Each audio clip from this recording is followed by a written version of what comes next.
Bismillahirrahmanirrahim. Assalamualaikum warahmatullahi wabarakatuh. Semangat pagi anak-anakku kelas 5. Apa kabarnya hari ini? Mudah-mudahan sehat selalu. Anak-anakku kelas 5, insya Allah pada kesempatan kali ini kita akan mempelajari mata pelajaran bahasa Indonesia. Tema yang akan disampaikan adalah mengenai menentukan ide pokok.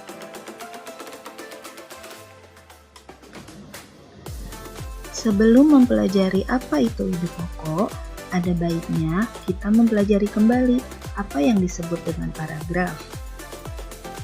Paragraf adalah kumpulan kalimat yang saling berhubungan dan membentuk sebuah ide atau gagasan baru.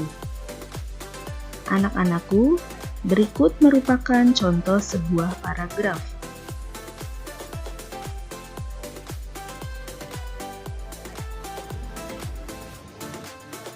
Dalam sebuah teks, terdapat dua jenis kalimat, yaitu kalimat utama dan kalimat pengembang, atau biasa kita sebut dengan kalimat penjelas. Sebuah paragraf terdiri dari satu kalimat utama dan beberapa kalimat pengembang. Lalu, apa itu kalimat utama dan kalimat pengembang?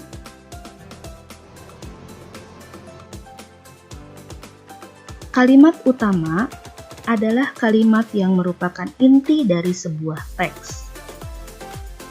Adapun kalimat penjelas atau kalimat pengembang adalah kalimat yang menjabarkan lebih rinci tentang inti dari sebuah teks. Pada umumnya, kalimat penjelas memberikan info tambahan terkait masalah utama dalam teks.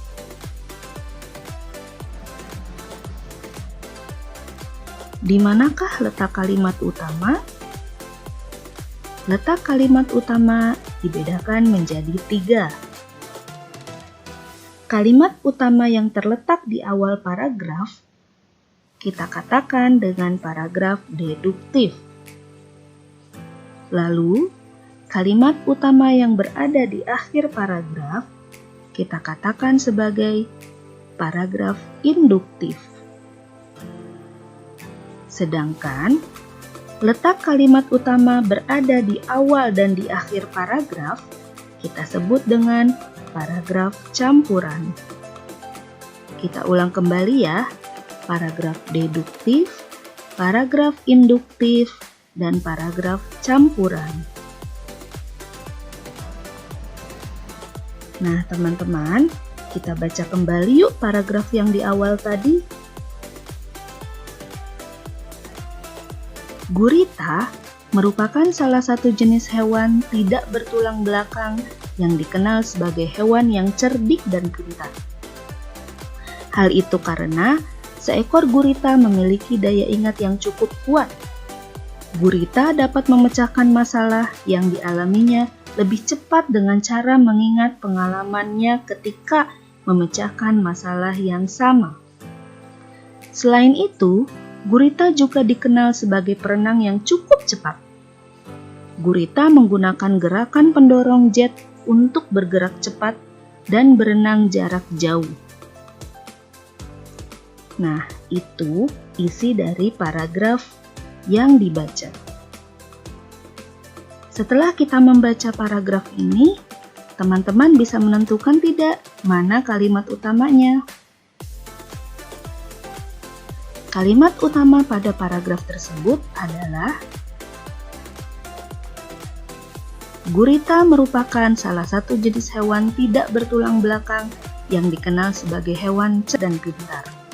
Itu merupakan kalimat utama pada paragraf.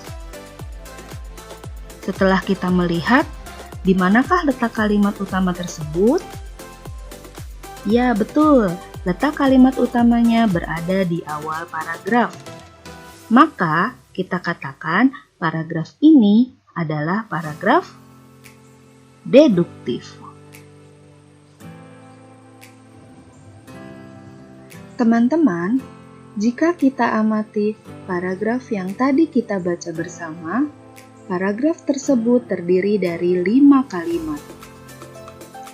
Kalimat pertama menjadi kalimat utama.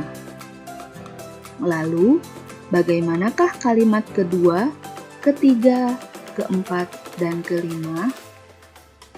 Kalimat kedua sampai dengan kalimat kelima disebut dengan kalimat pengembang atau kalimat penjelas.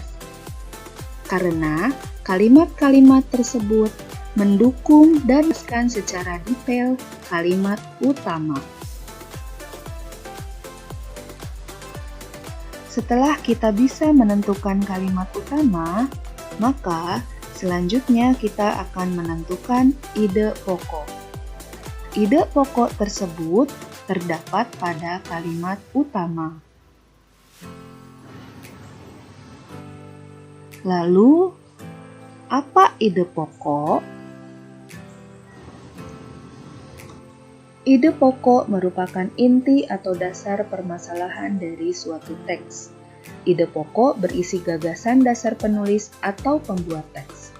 Oleh sebab itu, ide pokok dalam teks sering disebut pokok pikiran atau gagasan utama teks.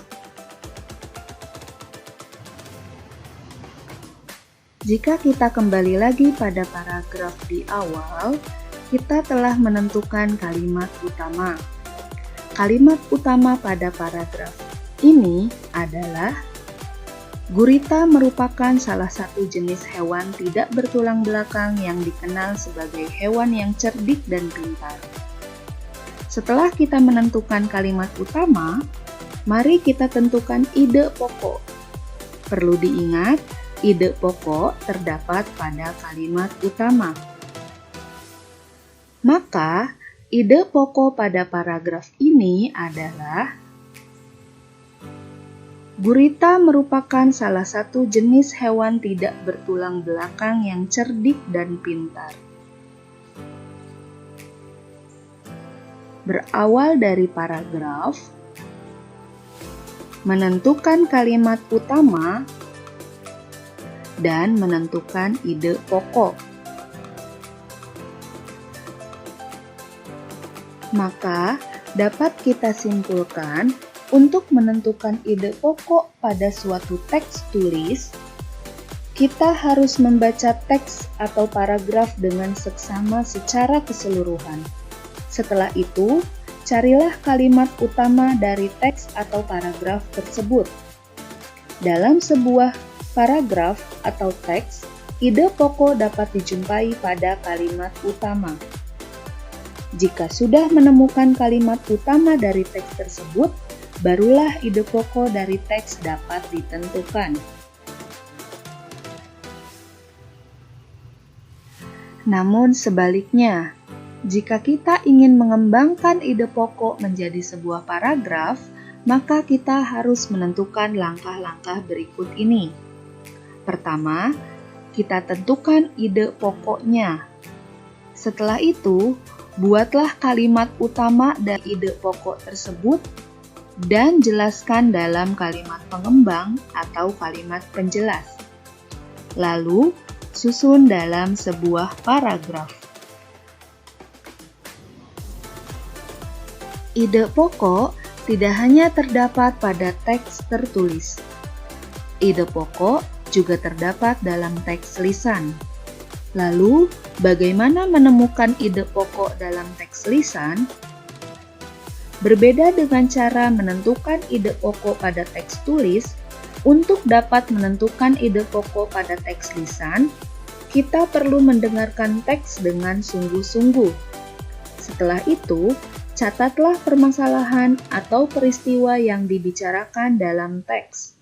Langkah selanjutnya adalah menentukan topik serta kalimat utama yang menjadi inti pembicaraan dari teks lisan.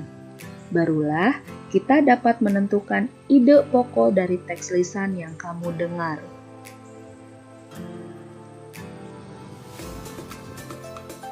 Teman-teman, mari kita berlatih menentukan ide pokok pada teks lisan.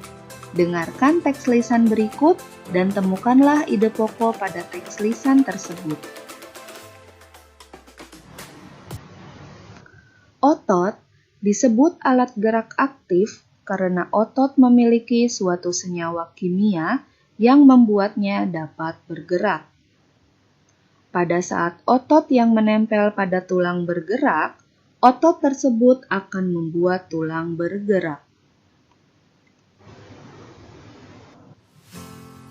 Nah, teman-teman, berikut teks yang tadi Ibu bacakan. Sudahkah kalian menemukan kalimat utama pada teks tersebut? Mari kita cek bersama. Kalimat utama pada teks tersebut adalah otot disebut alat gerak aktif karena otot memiliki suatu senyawa kimia yang membuatnya dapat bergerak. Ada pada kalimat berapakah kalimat utama tersebut? Ya, betul. Pada kalimat pertama. Lalu, bagaimana dengan ide pokok? Diingat kembali, menentukan ide pokok dilihat dari kalimat utama. Maka, ide pokok pada teks lisan yang dibacakan adalah otot disebut alat gerak aktif. Good job anak-anakku. Nah, cukup sekian dulu ya pertemuan kita untuk mata pelajaran bahasa Indonesia. Terima kasih atas semangat kalian. Wassalamualaikum warahmatullahi wabarakatuh.